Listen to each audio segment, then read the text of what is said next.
자, 여러분 반갑습니다. 오늘은 구원의 GPS 6번째 시간입니다. 제가 구원의 GPS 5번째 시간부터는 몇 시간에 걸쳐서 우리 기독교가 말하고 있는 구원에 대해서 설명을 드리고자 합니다. 5번째 시간에서는 제가 이미 말씀을 드린 바와 같이 하나님께도 딱 한 가지 없는 게 있는데요. 그게 바로 하나님의 가족이었습니다. 하나님은 신이시고 완전하시고 모든 것을 다 가지신 완전하신 하나님인데 그분에게 없는 게 딱 하나가 그분에게 없는 게 딱 하나가 가족이었습니다. 많은 사람들이 이 문제에 대해서 잘 모르고 있습니다.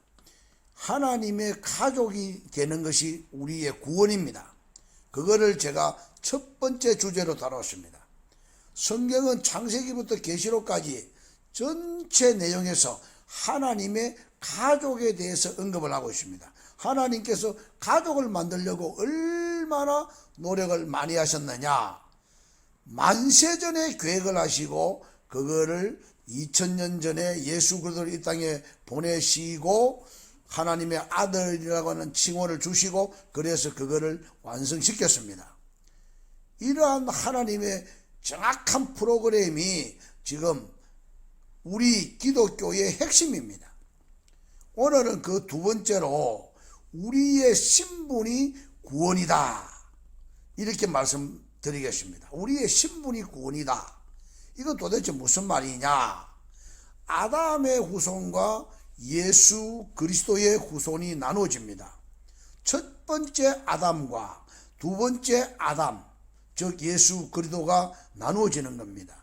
첫 번째 아담의 후손들은 전부 다 종의 영으로 태어났습니다. 그래서 성경에 보면은 다시는 무서워하는 종의 영을 받지 아니하고 하나님을 아버지라 부르는 양자의 영을 받았다. 로마서 8장 15절에 그렇게 말씀하고 있습니다. 자, 종의 영은 우리가 말씀하고 있는 삼청 하늘에 갈 수가 없습니다. 그래서 종이라든지 친구라든지 과부라든지 제자라든지 이런 또 백성이라든지 이런 표현들은 전부 다 그 신분상 천국에 갈 수가 없습니다. 그런데 예수 그리스도가 오셔가지고 우리를 하나님의 아들로 삼아 주셨습니다. 그래서 아들이라든지 신부라든지 자녀라든지 이런 표현들은 전부 다 하나님의 가족이 되는 겁니다. 다시 말씀드립니다. 하나님의 가족이 되지 아니하면은 천국을 갈 수가 없습니다. 그 신분이 결정하기 때문이다. 그 천국문을 통과할 때에 하나님의 자녀라고 하는 하나님의 아들, 딸이라고 하는 하나님의 신부라고 하는 그러한 가족의 증명서가 없으면 들어갈 수가 없습니다. 그게 바로 하늘에 우리의 생명책이 있는데 그 생명책에 우리들의 이름이 기록되어 있습니다. 그래서 첫 번째 아담의 후손들은 전부 다 종의 영으로 태어나기 때문에 이제 예수 그리스도께서 이 땅에 오셔가지고 우리의 신분을 바꿔주셨습니다. 그래서 예수님이 가르쳐 주신 어마어마한 내용이 뭐냐? 너희는 이렇게 기도하라 그랬습니다. 그게 바로 마태복음 6장에 나오죠. 마태복음 6장 9절에 보면은 예수님께서 너희는 이렇게 기도하라. 하늘에 계신 우리 아버지요. 하늘에 계신 우리 아버지요. 자, 이건 지금까지 들어보지 못한 내용입니다. 하나님을 아버지라고 하는 표현을 쓴 것입니다. 그런데 우리라고 하는 표현을 또 썼었죠. 예수님도 하늘에 계신 우리 아버지요 이랬으니까 예수님도 아들이 되고 하나님 아들이 되고 우리도 하나님의 아들이 되는 겁니다. 자, 이게 하나님의 가족을 말합니다. 하나님의 가족이 아니면은 신분상 하나님의 가족이 아니면은 천국을 들어갈 수가 없습니다. 그래서 종의 영에서 아들의 영으로 거듭나야 되는데 요 영 부분은 다음에 말씀드리도록 하고 우리의 신분이 하나님의 아들이 되어야 된단 말이죠. 그런데 하나님의 아들이 그렇게 쉽게 되겠습니까? 쉽게 됩니다. 왜 그런가 하니까 우리의 노력으로 하나님의 아들이 되는 것이 아닙니다. 하나님의 아들의 신분을 얻는 것은 하나님이 결정하신 겁니다. 만세전에 하나님이 이미 결정하시고 우리를 그 아들로 삼아 주신 것입니다. 에베소서 1장 3절부터 보면은 찬송하리로다 하나님 곧 우리 주 예수 그리스도의 아버지께서 그리스도 안에서 하늘에 속한 모든 신령한 복으로 우리에게 복 주시되 곧 창세전에, 자, 우리가 1청천 2청천이 만들어지기도 전에 그리스도 안에서 우리를 택하사 우리를 이미 창세전에 만세전에 우리를 그리스도 예수님 안에서 택했다는 거예요. 택하사 우리로 사랑 안에서 그 앞에서 거룩하고 흠이 없게 하시려고 그 기쁘신 뜻대로 우리를 예정하사 예수 그리스도로 말미암아 자기의 아들들이 되게 하셨으니. 자, 이게 5절입니다.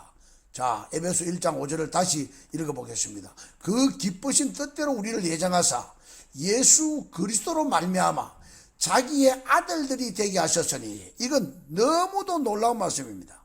세상에 하나님께서 우리를, 이 세상이 아직까지 창조도 되기 전에, 창세전에 우리를 하나님의 가족으로 이미 불러주신 것입니다. 이미 그 영으로 창조된 겁니다. 이건 상상을 못하죠. 우리는 이 땅에 와가지고 예수 믿고 하나님의 자녀가 되는 줄 알았는데 그게 아닙니다. 이미 우리는 창세전에 하나님의 가족이 되었습니다. 와, 저는 이 말씀을 생각할 때마다 그 창세전에 이미 그리스도 예수 안에서 우리가 택함 받았다. 4절에 보니까 그 창세전에 그리스도 안에서 우리를 택하사. 이야, 이건 상상을 못하죠. 5절에 그리스도 예수로 말미암아 자기의 아들들이 되게 하셨으니. 자, 예수님이 오신 목적이 분명합니다. 딱 하나밖에 없습니다. 예수님이 이 땅에 오셔가지고 십자가를 지시고 죽으시고 부활하시고 성천하신 모든 목적은 딱 이 한 말씀에 있습니다. 예수 그리스도로 말미암아 자기의 아들들이 되겠단 말이에요. 하나님께서 우리를 자기의 아들들, 즉 하나님의 가족으로 삼아 주신 것입니다. 여기서 보면은 아담은, 우리가 봤을 때 아담은 하나님이 실패했느냐? 그게 아닙니다. 아담도 하나님의 가족으로 이렇게 부르려고 했지만은 하나님의 깊고 놀라운 뜻은 이미 다 예정되어 있었습니다. 히브리서 10장 말씀에 보면은, 히브리서 10장 9절에 보면은 하나님께서 그 첫 것은 피하시고 둘째 것을 세우려 한다. 하나님께서는 첫 번째 아담은 피하고 둘째 아담, 즉 예수 그리스도가 이 땅에 오셔서 그것을 완성시키는 겁니다. 즉 율법은 피하고 복음을 세우는 겁니다. 이게 놀라운 말씀인데요, 하나님께서 이것을 이루시는 내용이 우리가 요한복음 2장에 보면은, 2장 1절 이하에 보면은 갈릴리 가나의 혼인잔치에 예수님이 가셨습니다. 포도주가 모자랐을 때에 그 잔치집에 포도주를 예수님께서 물로 포도주를 만드는 돌 항아리 6에 이제 물을 갖다 부었는데 그것이 전체가 포도주 되는, 그래서 예수님이 오셔가지고는 잔치집으로 직행했습니다. 인류 역사에 하나님이 이 땅에 오셔가지고, 하나님으로서 이 땅에 오셔가지고 잔치집에 가서 물로 포도주 만드는 첫 번째 기적을 행했습니다. 자, 첫째 아담은 폐하고 둘째 아담을 세우고, 그래서 예수님은 이 가족 만드는 것을 예표하고 있습니다. 갈릴리 가나의 혼인잔치집에서 가족을 만든다. 그러니까 이 가족을 만드는 여기에 우리가 오늘 속해 있습니다. 우리의 구원은 하나님의 가족이 되는 건데 이거 신분상으로 됩니다. 오늘은 여기까지만 말씀을 드리겠습니다. 감사합니다.